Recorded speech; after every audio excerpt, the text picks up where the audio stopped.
നമുക്ക് ഇതുമായി ബന്ധപ്പെട്ട് ഉണ്ണികൃഷ്ണൻ പോറ്റി അന്ന് ഈ ജയറാമിൻ്റെ വീട്ടിൽ ഇത് പൂജിച്ചതുമായി ബന്ധപ്പെട്ടൊരു വിശദീകരണം നൽകിയിരുന്നു. അന്ന് ഉണ്ണികൃഷ്ണൻ പോറ്റി തിരുവനന്തപുരത്തെ വീട്ടിലെത്തിയപ്പോൾ അതുകൂടി ഒന്ന് കേട്ടു നോക്കാം. ജയറാമിന്റെ വീട്ടിലേക്ക് ഇത് കൊണ്ടുപോയിട്ടുണ്ടോ? ഇല്ല, ജയറാമിന്റെ വീട്ടിലേക്ക് കൊണ്ടുപോയിട്ടില്ല. അന്ന് ജയറാം ഈ ഫംഗ്ഷന് വന്നിരുന്നു. അത് കഴിഞ്ഞിട്ട് ഞങ്ങൾ ഇത് പലകയിൽ അടിച്ച് ചീത്തയാവാതിരിക്കാൻ പലകയിൽ അടിച്ചിട്ടാണ് കൊണ്ടുവന്നത്. ആ സമയത്ത് ജയറാമിന്റെ വീട്ടിൽ വെച്ചാണ് പലകയിൽ അത് അടിച്ചത്. വീരമണി അവിടെ വരുമോ? വീരമണിയായ ജയറാമിന്റെ വീട്ടിൽ വന്നിരുന്നു. കാര്യം അന്ന് കമ്പനിയിലും വന്നിരുന്നു, ഇവിടെയും വന്നിരുന്നു.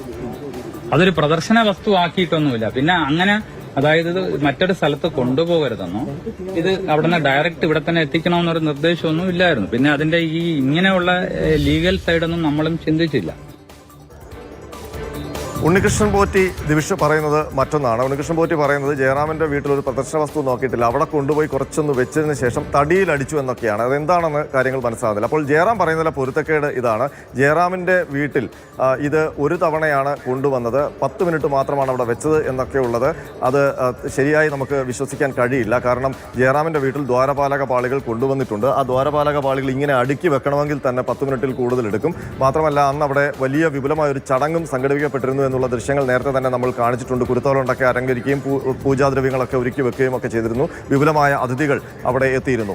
പക്ഷേ ഈ കട്ടളപ്പാളി പൂജിക്കുന്നത് ജൂണിലാണ്. അതിൽ ജയറാം സ്മാർട്ട് ക്രിയേഷൻസിലാണ് പങ്കെടുത്തിരിക്കുന്നത്. ഇതിനു മുൻപ് 24 ന്യൂസിനോട് ജയറാം പ്രതികരിക്കുന്ന ഒരു വീഡിയോ കൂടി നമ്മൾ നേരത്തെ കേട്ടതാണ്. അതിനകത്ത് ജയറാം പറയുന്നത് ഈ പാളികളൊക്കെ പൂജിക്കുന്ന 2019 തുടക്കത്തിലാണ്. അപ്പോൾ അതിനും 5 മാസം മുമ്പ് ശബരിമലയിൽ വെച്ച് ഉണ്ണികൃഷ്ണൻ പോറ്റി തന്നോട് പറഞ്ഞിരുന്നു ഈ സ്വർണ്ണ പാളികൾ, അതായത് ശബരിമല സന്നിധാനത്തെ ശ്രീകോവിലിൻ്റെ മുൻഭാഗത്തുള്ള സ്വർണ്ണപ്പാളികളിലൊക്കെ നമ്മൾ അവിടുത്തെ പാളികളിലൊക്കെ നമ്മൾ സ്വർണം പൂശാൻ പോവുകയാണ്, ജയറാമിൻ്റെ അനുഗ്രഹവും സാന്നിധ്യവും ഒക്കെ വേണം എന്ന് പറഞ്ഞിരുന്നു എന്ന് ജയറാം ആ പ്രതികരണത്തിൽ പറയുന്നുണ്ട്. അങ്ങനെ വരുമ്പോൾ ഈ സ്വർണ്ണപ്പാളികളൊക്കെ കൊണ്ടുപോകുന്നതിന് 5 മാസം മുമ്പേ ജയറാമിനോട് ഈ ഉണ്ണികൃഷ്ണൻ പോറ്റി ഇക്കാര്യങ്ങളെല്ലാം പറഞ്ഞിരുന്നു. മാത്രമല്ല തിരുവിതാംകൂർ ദേവസ്വം ബോർഡ് ഈ ചെമ്പുപാളികൾ എന്ന പേരിൽ ഈ പാളികളൊക്കെ ഉണ്ണികൃഷ്ണൻ പോറ്റിയുടെ കയ്യിൽ കൊടുത്തുവിടാനുള്ള രേഖാമൂലമുള്ള ഉത്തരവുകൾ തയ്യാറാക്കുന്നതിനും 5-6 മാസം മുമ്പേ ഉണ്ണികൃഷ്ണൻ പോറ്റി ഈ സാധനങ്ങളൊക്കെ കൊണ്ടുപോകാനുള്ള തീരുമാനമെടുത്തിരുന്നു എന്നുള്ള കാര്യവും വ്യക്തമാണ്. അപ്പോൾ ഇതിൽ ജയറാമാണ് ഒരു വിശദീകരണം നൽകേണ്ടത്. അത് ഇത്രമാത്രമാണ്.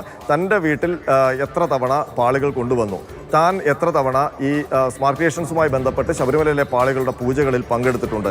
അത് ജയറാം നേരത്തെ പറയാൻ ശ്രമിച്ചതുപോലെ ഒറ്റ ദിവസമാണോ? അല്ല എന്നുള്ളതാണ് നമ്മൾ സമർത്ഥിച്ചിരിക്കുന്നത്. 2 മാസത്തിലായി 2 ദിവസങ്ങളിലായി നടന്ന ചടങ്ങാണിത്. കട്ടളപ്പാളി ജൂൺ മാസത്തിലും ദ്വാരപാലക പാളികളുടെ നിർമ്മാണം നടന്നത് സെപ്റ്റംബറിലും. അതിൽ കട്ടളപ്പാളിയുടെ ചടങ്ങിൽ ജയറാം സ്മാർട്ട് ക്രിയേഷൻസിൽ പോയി പങ്കെടുത്തതാണ്. ദ്വാരപാലക പാളികൾ സെപ്റ്റംബർ മാസത്തിൽ ജയറാമിന്റെ വീട്ടിലേക്ക് കൊണ്ടുവന്ന് പൂജിച്ചതാണ്. ഡിവിഷൻ അല്ല അനന്തൻ, അതിൽ അറിയേണ്ട ഒരു കാര്യം കൂടി ഇപ്പോൾ അനന്തൻ സൂചിപ്പിച്ച പോലെ മാസങ്ങൾക്ക് മുൻപേ തന്നെ ഉണ്ണികൃഷ്ണൻ പോറ്റി ഇങ്ങനെ പറഞ്ഞിരുന്നുവെന്നാണ്. അങ്ങനെയെങ്കിൽ അതിൻ്റെ നീക്കങ്ങൾ അയാൾ ഗൂഢമായി നടത്തുന്നതിനൊപ്പം തന്നെ ജയറാം അടക്കമുള്ള ആളുകളെ അറിയിച്ചത് എന്തിന്? ഇതറിഞ്ഞത് ഒരു സ്വാഭാവികമായ ഒരു പരിചയമുള്ള ആൾ പറയുന്നു എന്ന നിലയ്ക്ക് എടുക്കുകയായിരുന്നു. അങ്ങനെയെങ്കിൽ ഇപ്പോൾ ഈ 2 ദിവസം എന്നത് ഒറ്റ ദിവസമാണോ എന്ന കൺഫ്യൂഷൻ നിലനിൽക്കുമ്പോൾ അതിലൊരു ക്ലാരിറ്റി അന്വേഷണ സംഘത്തിന് എന്തായാലും വേഗത്തിൽ വരുത്തേണ്ടതല്ലേ? ആ നിലയ്ക്ക് ജയറാമിൽ നിന്ന് വിവരങ്ങൾ തേടാനുള്ള ഒരു ശ്രമം SITയുടെ ഭാഗത്ത് ഇതിനോടൊക്കെ ഉണ്ടായിട്ടുണ്ടോ? അല്ലെങ്കിൽ അടുത്ത ദിവസങ്ങളിൽ അത് വേണ്ടതല്ലേ? ഇതിപ്പോൾ ഈ ഒരു ആശയക്കുഴപ്പം നീങ്ങിയല്ലേ പറ്റും? തീർച്ചയായിട്ടും അതിനകത്ത് SITയുടെ അന്വേഷണം തീർച്ചയായിട്ടും ഉണ്ടാകും. കാരണം ശബരിമലയിലെ സ്വർണം കൊള്ളയടിച്ചു എന്ന പരാതിക്കൊപ്പം തന്നെ ദേവസ്വം ബോർഡിൻ്റെ മറ്റൊരു പരാതിയിൽ കൂടി അന്വേഷണം നടക്കുന്നുണ്ട്. അത് ഈ ദ്വാരപാലക പാളികൾ, ശബരിമലയിൽ നിന്ന് കൊണ്ടുപോയ പാളികൾ അന്യ സംസ്ഥാനങ്ങളിലൊക്കെ കൊണ്ടുപോയി പ്രദർശന വസ്തുവാക്കി പണം സ്വരൂപിച്ചു എന്നുള്ളൊരു പരാതിയിൽ കൂടി SIT അന്വേഷണം നടത്തുന്നുണ്ട്. അപ്പോൾ അതുമായി ബന്ധപ്പെട്ട് തീർച്ചയായിട്ടും ജയറാമിൻ്റെയും മൊഴി രേഖപ്പെടുത്തിയിട്ടുണ്ടാകും. ജയറാം പറഞ്ഞ ഈ കാര്യങ്ങൾ വിശ്വസിച്ചിട്ടുണ്ടാകും, ഈ കാര്യങ്ങൾ പരിശോധിച്ചിട്ടുണ്ടാകും. ഏതായാലും SITക്ക് നേരത്തെ തന്നെ നമ്മൾ ഈ മാധ്യമങ്ങളിൽ വന്ന പ്രതികരണത്തിൽ ചില സംശയങ്ങൾ നേരത്തെ തന്നെ ഉണ്ടായിരുന്നു. അതിൽ ജയറാമാണ് ഒരു കൃത്യത വരുത്തേണ്ടത്. നമുക്ക് ഇപ്പോഴും മനസ്സിലാക്കാൻ കഴിയുന്നത് ജയറാമിനെ ഈ ഉണ്ണികൃഷ്ണൻ പോറ്റി ദുരുപയോഗം ചെയ്തു എന്നുള്ളതാണ്. ഈ പാളികളുമായി ബന്ധപ്പെട്ട് ശബരിമലയിലെ ഒരു പ്രധാനപ്പെട്ട ഭക്തൻ എന്ന നിലയ്ക്ക് ജയറാമിൻ്റെ സാന്നിധ്യം ഇത്തരം നിർമ്മാണങ്ങൾ നടക്കുമ്പോൾ അല്ലെങ്കിൽ അതുമായി ബന്ധപ്പെട്ട പൂജകൾ നടക്കുമ്പോൾ അവിടെയുള്ളത് ഈ കൊള്ളസംഘത്തിനൊരു ഗുണമാകും എന്ന് ഉണ്ണികൃഷ്ണൻ പോറ്റി കരുതിയിരിക്കാം. അതിൻ്റെ ഭാഗമായിട്ടായിരിക്കാം ജയറാമിൻ്റെ സാന്നിധ്യം ഉണ്ടായിരിക്കുന്നത്. പക്ഷേ ജയറാമിന് എന്തുകൊണ്ടാണ് അന്ന് അങ്ങനെ ഒരു മറവി സംഭവിച്ചത്? ഈ വിവാദങ്ങൾ വന്നപ്പോൾ ആദ്യം ആദ്യഘട്ടത്തിൽ ഇത് ഒറ്റ ദിവസം എന്ന് പറഞ്ഞ് നമ്മളോട് പ്രതികരിക്കുമ്പോഴേക്കും പിറ്റേ ദിവസമാണോ എന്നൊരു സംശയം അദ്ദേഹം പറയുന്നുണ്ട്. ഇപ്പോൾ ഇത്രയും വർഷങ്ങളായി കാണുമായിരിക്കും, മറവി സ്വാഭാവികമാണ്. പക്ഷേ ഇത് അതുപോലെയല്ല, ഇത് വളരെ പ്രധാനപ്പെട്ട ഒരു കാര്യമാണ്. അദ്ദേഹം തന്നെ നമുക്കറിയാം, അദ്ദേഹം ശബരിമലയിൽ കൃത്യമായി വലിയൊരു ഭക്തനാണ്, മകര വിളക്കിനൊക്കെ വരാറുള്ള ആളാണ്. ഇത്തവണ എത്തിയില്ല എന്ന് തോന്നുന്നു. അങ്ങനെയുള്ള ഒരാൾ ഇത്രയും അയ്യപ്പൻ്റെ ഏറ്റവും ഒരു അനുഗ്രഹം കിട്ടി എന്ന് പ്രതീക്ഷിക്കുന്ന ഒരു ദിവസത്തെ അങ്ങനെ പെട്ടെന്ന് മറന്നു പോകുന്നതല്ലല്ലോ. അത് എവിടേക്കാണ് കൃത്യമായി പൂജ നടന്നത്, 2 ദിവസമാണോ, ഒരു ദിവസമാണെങ്കിൽ നമുക്ക് കൃത്യമായിട്ട് ഓർമ്മയുണ്ടാവില്ല. ഒരു സ്മാർട്ട് ക്രിയേഷൻസിൽ പൂജ നടന്നു, അത് നമ്മുടെ വീട്ടിലേക്ക് കൊണ്ടുവന്നത് വളരെ ഓർത്തു വയ്ക്കേണ്ട ഒരു ദിവസമല്ല. അപ്പോൾ ആ ഒരു കൺഫ്യൂഷൻ എന്തുകൊണ്ടുണ്ടാവുന്നു എന്നതാണ്. ഒരിക്കലും മറന്നു പോകാനുള്ള സാധ്യതയില്ല. കാരണം ഈ കട്ടളപ്പാളി, അതായത് ഏതാണ്ട് ഈ കാര്യങ്ങൾ ചെയ്യുന്ന ദിവസം ഈ കട്ടളപ്പാളി ശബരിമലയെ കൊണ്ടുപോകാനുള്ള കട്ടളപ്പാളി സ്മാർട്ട് ക്രിയേഷൻസിൽ തയ്യാറാക്കി ഇങ്ങനെ വെച്ചതിന് ശേഷം അന്ന് ഈ പങ്കജ് ഭണ്ഡാരിയും ജയറാമും ഒക്കെ ചേർന്ന് അവിടെ ഒരു വാർത്താ സമ്മേളനമൊക്കെ നടന്നിരുന്നു. കാരണം സ്മാർട്ട് ക്രിയേഷൻസ് വലിയ അവരുടെ ഒരു മികവും അവർക്ക് കിട്ടിയ ഭാഗ്യവുമായിട്ടൊക്കെയാണ് ഈ ഒരു നിർമ്മാണത്തിനുള്ള അനുമതി ലഭിച്ചതുമായി ബന്ധപ്പെട്ട് അവർ അന്ന് പ്രകടിപ്പിച്ചിരുന്നത്. അപ്പോൾ അന്ന് നടത്തിയ വാർത്താ സമ്മേളനത്തിൽ എങ്ങനെയാണ് ഞങ്ങൾ ഈ സ്വർണം ക്ഷേത്രങ്ങളിലേക്ക് പൂശി നൽകുന്നത്, ഏതൊക്കെ ക്ഷേത്രങ്ങളിൽ ചെയ്തിട്ടുണ്ട്, ഞങ്ങളുടെ രീതി എന്താണ് എന്നൊക്കെ വിശദീകരിക്കുന്ന ഒരു വാർത്താ സമ്മേളനമുണ്ട്. ആ വാർത്താ സമ്മേളനത്തിലും ജയറാമും വീരമണിയും പങ്കെടുക്കുന്നുണ്ട്. അപ്പോൾ അത്രയും വിപുലമായ ഒരു ചടങ്ങാണ് കട്ടളപ്പാളിയുമായി ബന്ധപ്പെട്ട് ജൂൺ മാസത്തിൽ ഈ സ്മാർട്ട് ക്രിയേഷൻസിൽ നടന്നത്. അപ്പോൾ അങ്ങനെ ഒരു ചടങ്ങിൽ ജയറാം പങ്കെടുത്ത് കഴിയുമ്പോൾ അതങ്ങ് ജയറാം മറക്കുകയും അതേ ദിവസം തന്നെയാണ് തൻ്റെ വീട്ടിലേക്ക് ഈ പാളികൾ കൊണ്ടുവന്നതെന്ന് മനസ്സിൽ പതിഞ്ഞു പോവുകയും ചെയ്തത് എന്താണെന്ന് മനസ്സിലാകുന്നില്ല. കാരണം ജയറാമിൻ്റെ വീട്ടിലേക്ക് സ്മാർട്ട് ക്രിയേഷൻസിൽ നിന്ന് കൊണ്ടുവന്നത് കട്ടളപ്പാളിയല്ല, അത് ദ്വാരപാലക പാളികളാണെന്നാണ് നമുക്ക് ഇതുവരെ ലഭിച്ച ചിത്രങ്ങളിൽ നിന്ന് മനസ്സിലാക്കാൻ കഴിയുന്നത്. അത് നടന്നിരിക്കുന്നത് സെപ്റ്റംബറിലാണ്. അതിന് ആ ദ്വാരപാലക പാളികളുമായി ബന്ധപ്പെട്ട ഏതെങ്കിലും ചടങ്ങ് സ്മാർട്ട് ക്രിയേഷൻസിൽ നടന്നിട്ടില്ലെന്നാണ് നമ്മൾ മനസ്സിലാക്കുന്നത്. കാരണം അത് ശബരിമലയിൽ നിന്ന് കൊണ്ടുപോയതാണ്. മാത്രമല്ല അത് സ്വർണം പൊതിയുന്നതിന് തൊട്ട് മുമ്പ് ശബരിമലയിൽ നിന്ന് തിരുവാഭരണ കമ്മീഷണർ അവിടെ എത്തി അതിൻ്റെ സ്വർണം പൊതിയുന്നതിന് സാക്ഷിയായ ശേഷം അത് വീണ്ടും ഉണ്ണികൃഷ്ണൻ പോറ്റിയുടെ കയ്യിൽ കൊടുത്ത് തിരിഞ്ഞു പോകുന്നതൊക്കെയാണ് വലിയ നമുക്ക് ഇതുവരെയുള്ള അന്വേഷണത്തിൽ കണ്ടെത്തിയിരിക്കുന്നത്. അപ്പോൾ വളരെ അലക്ഷ്യമായിട്ടാണ് അന്ന് ദേവസ്വം ബോർഡ് കൈകാര്യം ചെയ്യുകയും ചെയ്തത്. അപ്പോൾ ഈ 2019 ദ്വാരപാലക പാളികൾ മാത്രമാണ് ജയറാമിൻ്റെ വീട്ടിലേക്ക് കൊണ്ടുപോയത്. അപ്പോൾ നമുക്ക് ഒരു കാര്യം വ്യക്തമാണ്, ജയറാം 2 തവണ ഈ പൂജകളിൽ പങ്കെടുത്തിട്ടുണ്ട്. ഒന്ന് ജയറാമിൻ്റെ വീട്ടിലും ഒന്ന് സ്മാർട്ട് ക്രിയേഷൻസിലും. അപ്പോൾ സ്മാർട്ട് ക്രിയേഷൻസിൽ പങ്കെടുത്തതും വീട്ടിൽ നടന്നതും ഒരു ദിവസം എന്ന രീതിയിലാണ് ജയറാം അവതരിപ്പിച്ചിരിക്കുന്നത്, വിശദീകരിച്ചിരിക്കുന്നത്. അതെന്തുകൊണ്ടാണ് അങ്ങനെ പറയേണ്ടി വന്നത്, എന്തുകൊണ്ടാണ് അദ്ദേഹത്തിന് അങ്ങനെ ഒരു മറവി സംഭവിച്ചത്? കാരണം അങ്ങനെ ഒരു മറവി സംഭവിക്കാൻ ഒട്ടും പാടില്ലാത്തതാണ്. കാരണം സ്മാർട്ട് ക്രിയേഷൻസിൽ കട്ടളപ്പാളിയുമായി ബന്ധപ്പെട്ട് നടന്ന ചടങ്ങ് വിപുലമായിരുന്നു. അന്ന് പത്രസമ്മേളനം അടക്കം കുറേ സമയം അദ്ദേഹം അവിടെ ഉണ്ടായിരുന്നു. അതിനുശേഷം അദ്ദേഹം മടങ്ങിപ്പോയിരിക്കാം. കാരണം കട്ടളപ്പാളി തിരിച്ച് വീട്ടിലേക്ക് കൊണ്ടുപോയതായി നമുക്ക് ഇതുവരെയും അറിയില്ല. പക്ഷേ ദ്വാരപാലക പാളികൾ അദ്ദേഹത്തിൻ്റെ വീട്ടിലെത്തിച്ചിരിക്കുന്നു. വിപുലമായ ഒരു ചടങ്ങ് അവിടെ സംഘടിപ്പിച്ചിരിക്കുന്നു. അത് സെപ്റ്റംബറിൽ. അവിടെ എല്ലാവരും അദ്ദേഹത്തിൻ്റെ സുഹൃത്തുക്കളും ഈ സ്മാർട്ട് ക്രിയേഷൻസുമായി ബന്ധപ്പെട്ട ആൾക്കാരും ഉണ്ണികൃഷ്ണൻ പോറ്റിയുടെ വിപുലമായ പൂജയും ഒക്കെ നടക്കുന്നുണ്ട്. അദ്ദേഹം പറയുന്ന പോലെ 10 മിനിറ്റ് ഒന്നും അല്ല അവിടെ പൂജ നടന്നിട്ടുള്ളത്. കുരുത്തോല കൊണ്ടൊക്കെ അലങ്കരിച്ചിട്ടുണ്ട് ആ വീട്.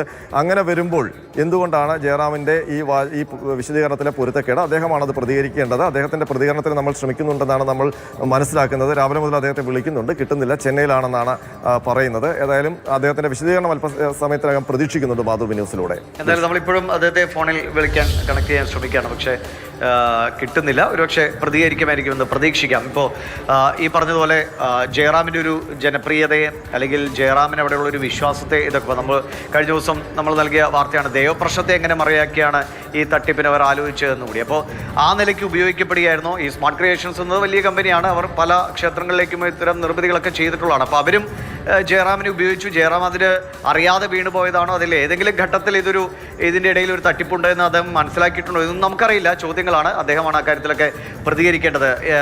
എന്താണ് ഈ ഉണ്ണികൃഷ്ണൻ പോറ്റിക്ക് ഏതെങ്കിലും ഘട്ടത്തിൽ ഇതുമായി ബന്ധപ്പെട്ട് SITക്ക് എന്തെങ്കിലും വിവരങ്ങൾ നൽകിയിട്ടുണ്ടോ? ഇത് പ്രദർശനം ഇപ്പോൾ നേരത്തെ നമ്മൾ കേട്ട പ്രതികരണത്തിൽ ഇതങ്ങനെ പ്രദർശന വസ്തു ഞങ്ങൾ ആക്കിയിട്ടില്ല, പിന്നെ ഇത് കൊണ്ടുപോയാൽ അങ്ങനെ ഒരിടത്തും മറ്റൊരിടത്ത് കാണിക്കാൻ പാടില്ല എന്നൊന്നും അറിയില്ല, ഇതിൻ്റെ നിയമവശങ്ങളെക്കുറിച്ച് ഞങ്ങൾക്ക് അറിയില്ലായിരുന്നു എന്നൊക്കെയാണ് പറയുന്നത്. മറ്റേ ചില്ലറ സാധനമൊന്നുമല്ലോ, 10 രൂപയുടെ സാധനമൊന്നും അല്ല കൊണ്ടുവന്ന്, എത്ര കോടികൾ വിശ്വാസത്തിൻ്റെ അടിസ്ഥാനത്തിൽ നോക്കിയാൽ എത്രയോ മൂല്യമുള്ള വസ്തുക്കളാണ് കൊണ്ടുപോകുന്നത്. അപ്പോൾ അതിനെക്കുറിച്ചൊക്കെ ധാരണ അവർക്കുണ്ടാകണം. അപ്പോൾ എവിടെയോ എന്തൊക്കെയോ പ്രശ്നങ്ങളുണ്ടായിരുന്നത്.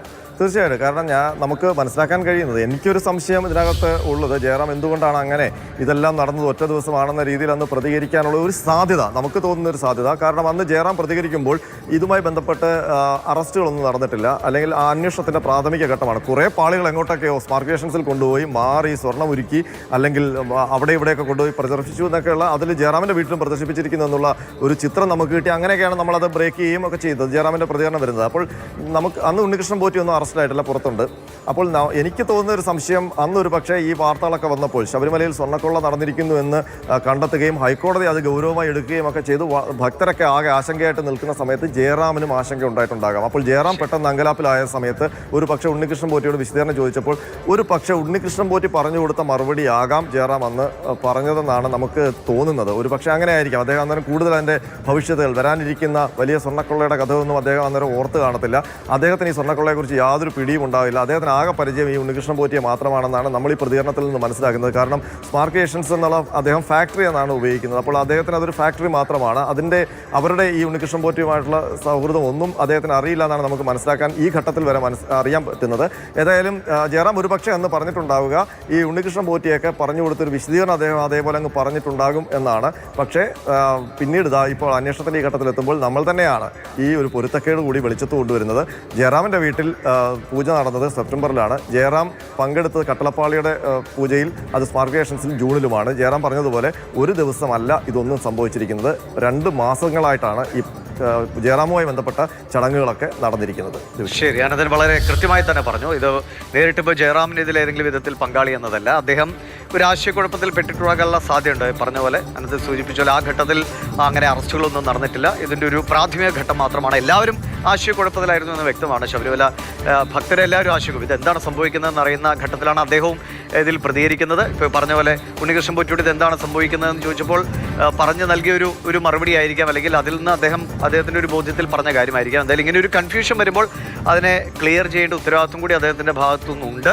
ഇത് നേരിട്ടിപ്പോൾ ജയറാം എന്തെങ്കിലും ഒരു ചെയ്തു എന്ന നിലയ്ക്കല്ല. അദ്ദേഹം പറഞ്ഞത് ഒറ്റ ദിവസം എന്ന് പറയുമ്പോൾ അത് 2 മാസങ്ങളിൽ നടന്ന സംഭവങ്ങളാണ്. അദ്ദേഹത്തിൻ്റെ വീട്ടിലേക്ക് എത്തിയത് ദ്വാരപാലക ശില്പത്തിൻ്റെ പാളികളായിരുന്നു.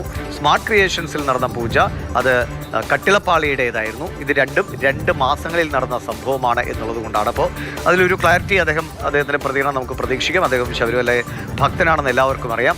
ആ നിലയ്ക്ക് അദ്ദേഹത്തിൻ്റെ ജനപ്രിയത ഇപ്പോൾ ദേവപ്രശ്നം വരെ അതുവരെ തട്ടിപ്പിനുള്ള വഴിയാക്കി ഉപയോഗിച്ചോ എന്നുള്ള സംശയം നമ്മൾ കഴിഞ്ഞ ദിവസം പങ്കുവച്ചതാണ്. അങ്ങനെയെങ്കിൽ ജയറാമിൻ്റെ ഒരു വിശ്വാസി എന്ന നിലയ്ക്കുള്ള അദ്ദേഹത്തിൻ്റെ ഒരു പ്രതിച്ഛായ, അല്ലെങ്കിൽ ഒരു ജനകീയ നടൻ എന്ന നിലയിലുള്ള പ്രതിച്ഛായയൊക്കെ ഇവർ ഉപയോഗപ്പെടുത്താൻ ശ്രമിച്ചു എന്നതാണ്. അപ്പോൾ ആരൊക്കെയാണ് അറിയാതെ ഈ ഒരു തട്ടിപ്പിൻ്റെ ഒരു കെണിയിൽ വീണുപോയത് എന്ന സംശയമാണ് ഉയർത്തുന്നത്.